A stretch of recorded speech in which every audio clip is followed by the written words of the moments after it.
They watched us die. They always watched us die. The Vexarians called themselves eternal, beings of biosynthetic perfection, immune to time, decay, or disease. For thousands of years, they wandered the galaxy untouched by age. They called mortality a defect, a primitive flaw. And they mocked us for it. You shatter like glass, they'd say, observing a human soldier limp off a battlefield. Your skin bruises. Your hearts weaken. You bleed. They studied our suffering as a curiosity, a natural horror show to examine from behind their sterile, gleaming walls. Their young trained in medical academies by dissecting our history, tracing our plagues, cataloging how we failed to outrun death at every turn. They didn't hate us. They just didn't understand us. Until they started dying too. It began subtly, barely perceptible malfunctions. A flicker in a neural strand. A slight drift in memory clarity. Then the more obvious symptoms. Entire personalities vanishing overnight, memory banks blank, identities erased like faulty code. And worse, the spark. They called it that at first, spark anomalies.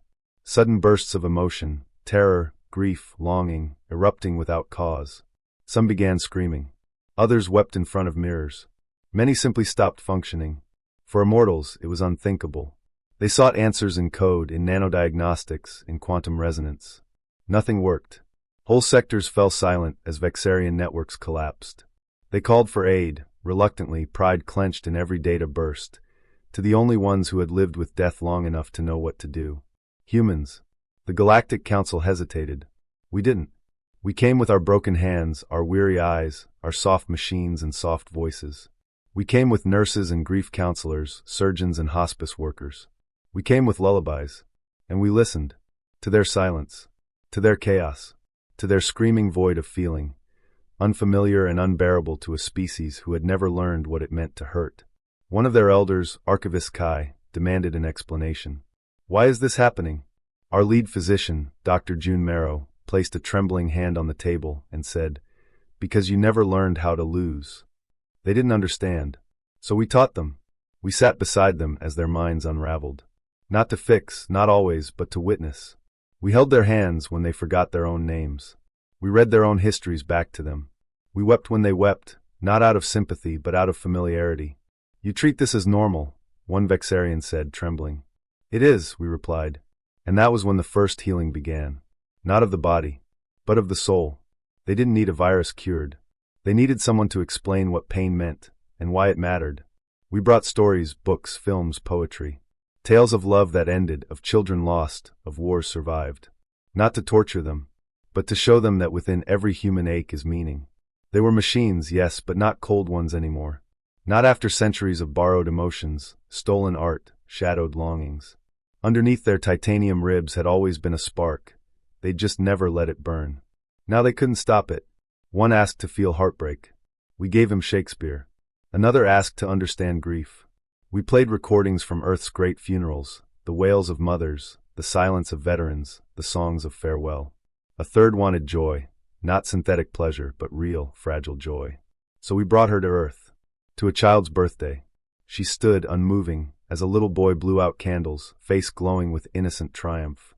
When the others clapped and laughed, the Vexarian watched in silence.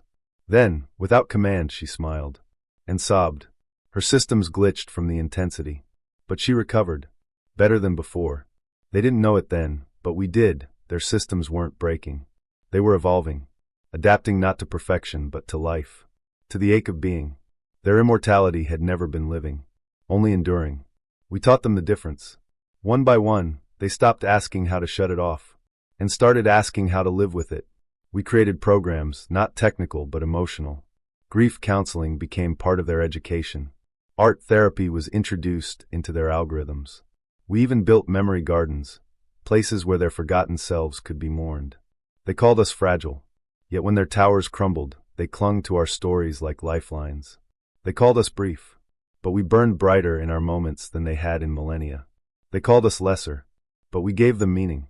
A Vexarian leader once told a human volunteer, "You are made of weakness." The human, a hospice worker named Eli, simply smiled. And you are learning to be strong enough to feel it. Now years later, their children, yes, they have children now, are born not as empty perfection but with flaws. Glorious, beautiful flaws. A slight limp in one. A stutter in another. A face that blushes. They don't correct them anymore. They celebrate them. One young Vexarian girl painted a mural across her homeworld's central plaza, a scene of a human cradling a dying machine, tears falling like stars. At the base, written in both Vex script and English, "Thank you for teaching us how to break." That's our legacy. Not dominance, not conquest, not power, but the art of healing what was never allowed to hurt. They mocked our fragility. Now they honor it. And in doing so, we gave their immortality a soul.